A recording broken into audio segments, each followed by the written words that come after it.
कुलवंत सिंह, मनदीप सिंह, सेवक सिंह और हरकिशन सिंह और इनके साथ देवाशीष जी, यही वो 5 भारत माता के वीर सपूत हैं जिन्होंने देश के लिए सर्वोच्च बलिदान दिया। जब जम्मू कश्मीर के पुंछ में कायराना हरकत करते हुए आतंकवादियों ने सेना की एक बस को निशाना बनाया, जिस पर पहले ताबड़तोड़ गोलियां मारी और उसके बाद उसे ब्लास्ट कर दिया। ये जो 5 नाम मैंने लिए हैं, इनमें से 4 नाम पंजाब के हैं और ये पंजाब का नाम मैं अलग से इसलिए ले रहा हूं क्योंकि बीते कुछ महीनों में, बीते कुछ समय में एक छोटी मोटी गतिविधियों को लेकर भी कई बार हम पंजाब पर सवाल खड़े करने लगते हैं। हमारे बीच में से कुछ लोग होते हैं जो सवाल खड़े करते हैं, और अगर नहीं भी खड़े कर रहे हैं तो हमारे जो पंजाबी भाई बहन हैं उनके मन में यह भावना आने लगी है कि देश के बाकी हिस्सों में लोग जो हैं वो कुछ एक छोटी घटनाएं जो बाकी प्रदेशों में भी होती हैं उनको उतना बढ़ा चढ़ाकर नहीं दिखाते, लेकिन जब वो पंजाब से आती हैं तो कभी खालिस्तान के नाम पर, कभी किसी और घटना के नाम पर पंजाबियों की देशभक्ति को सवाल के घेरे में खड़े कर देते हैं। आज ये 4 नाम जो एक दर्दनाक, अफसोसजनक खबर में आए हैं, इन नामों को याद रखिएगा अगली बार जब आप पहले पूरे पंजाब पर सवाल खड़ा करना चाहें।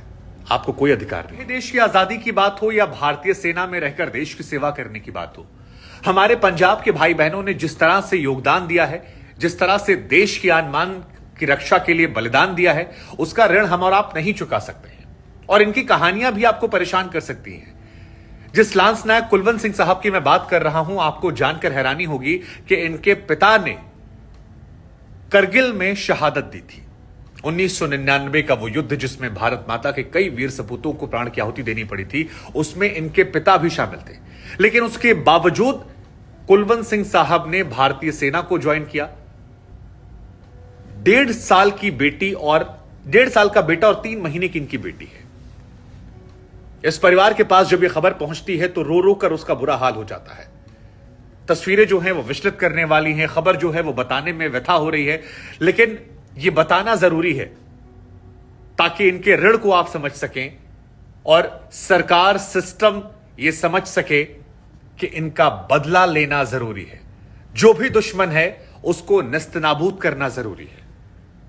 इस परिवार के जो आंसू हैं, एक मां का बेटे को खोने का दर्द, बेटी और बेटे को पिता का खोने का दर्द, वो मासूम बच्चे अपने पिता की शक्ल भी नहीं पहचानेंगे। वो बदला लेना जरूरी है ताकि उन्हें उनका इंसाफ मिल सके। और फौज की नौकरी ये कर रहे थे ऐसी बात नहीं है।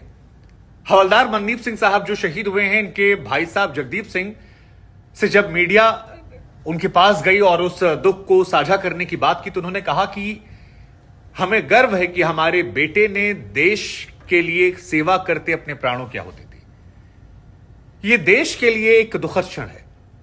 हमें अपने भाई के जाने का दुख है, लेकिन हमें यह बात समझ में आती है कि वो देश की सेवा में लगा हुआ था। यह असली पंजाब है, यह असली पंजाबियत है और इसे हमें आपको सलाम करना चाहिए। 16 साल पहले इन्होंने भारतीय फौज को ज्वाइन किया था। इनकी मां, इनके बच्चों की तस्वीरें देखकर हृदय जो है वो व्यथित हो जाता है। हालांकि इस बीच में सियासतदानों के बयान जो हैं वो बहुत परेशान करने वाले हैं। जम्मू कश्मीर के पूर्व मुख्यमंत्री फारूक अब्दुल्ला साहब ये कहते हैं कि पाकिस्तान से अगर हमने बात नहीं की तो फिर इस तरह के हमले होते रहेंगे, इस तरह के हमले रुकेंगे नहीं। बात करना, यह बात सच है कि किसी भी समस्या का समाधान जो है वो बात करने से निकलता है, लेकिन जब आपके देश के जवान शहीद हुए उस वक्त यह कह देना कि ऐसे हमले होते रहेंगे, यह मुझे लगता है कि एक पीड़ाजनक बात है। इस पर आपकी सोच क्या है? हो सकता है वो मुझसे अलग हो, लेकिन अपने देश के जवानों की शहादत देखकर कलेजा जो है वो भर आता है, हृदय से आंसू निकलते हैं और ये बहुत तकलीफ देते हैं ऐसे बयान, क्योंकि ये बयान इनके मां बाप को परेशान करने वाले, वो मां बाप जो अपने बेटों की मौत के आंसू भी नहीं पूछ पाए हैं। सेवक सिंह की बात कर लीजिए। सेवक सिंह जी के पिताजी गुरचरण सिंह जो हैं वो कह रहे हैं कि अभी 20 दिन पहले तक बेटा हमारे साथ था। जिस दिन ये घटना घटित हुई है उस दिन भी वो हमसे फोन पर बात करके अपनी सकुशल होने की बात कह रहा था और आज ये खबर आ जाती कि वो हमारे बीच में नहीं है।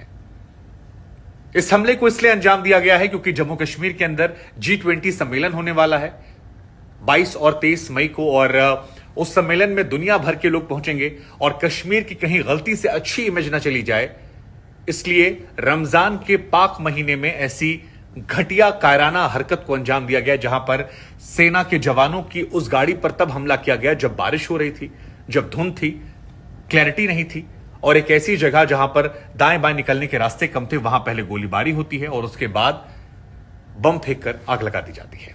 5 जवान हमारे शहीद हुए हैं, 4 पंजाब से हैं, 1 ओडिशा से हैं, लांस नायक हैं वो।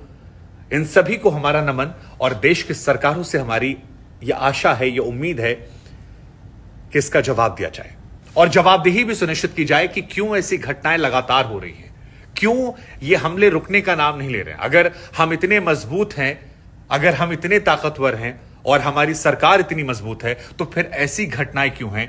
क्या ये सिस्टम का फेलियर नहीं है? क्या ये इंटेलिजेंस का फेलियर नहीं है? ये सवाल भी। इस हमले की जिम्मेदारी PAFF ने ली है, पीपल एंटी फासिस्ट फ्रंट, 2019 में बनाया गया जैश-ए-मोहम्मद की ये ब्रांच है, जिसने 2019 में जब आर्टिकल 370 को हटाया गया था, उसके बाद इसे बनाया और जम्मू कश्मीर को अस्थिर करने के लिए ऐसी कायराना वारदात को अंजाम दिया जाता है।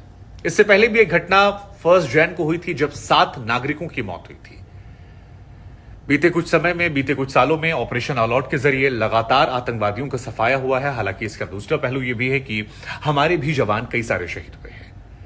कई बार समझ में नहीं आता कि कश्मीर का समाधान कैसे होगा। कश्मीर से आए दिन जो खबरें आती हैं वो इंसानियत को, मानवता को, कश्मीरियत को तार तार करने वाली होती, क्योंकि चाहे कश्मीर के हमारे भाई बहन मरे, चाहे दिल्ली, NCR, यूपी, बिहार या भारत के तमाम हिस्सों से कश्मीर में गए लोग जो टारगेटेड किलिंग का शिकार होते हों, या वो भाई बहन हमारे जो अलग अलग राज्यों से जाते हैं और वहां जाकर बस जाते हैं या देश की सेवा करते हैं, उनकी हत्या हो। इन 5 जवानों की शहादत को हमारा नमन। लांस नायक देवाशीष साहब जो ओडिशा से आते हैं, उनको हमारा नमन, उनके परिवार के साथ हमारी संवेदनाएं। लेकिन ये सवाल बरकरार रहेंगे कि कश्मीर में यह आतंकवाद रुकता क्यों नहीं, और क्यों बार बार ऐसी घटनाएं आती हैं जो हमें, आपको व्यथित करती हैं, हृदय से पीड़ा देती हैं।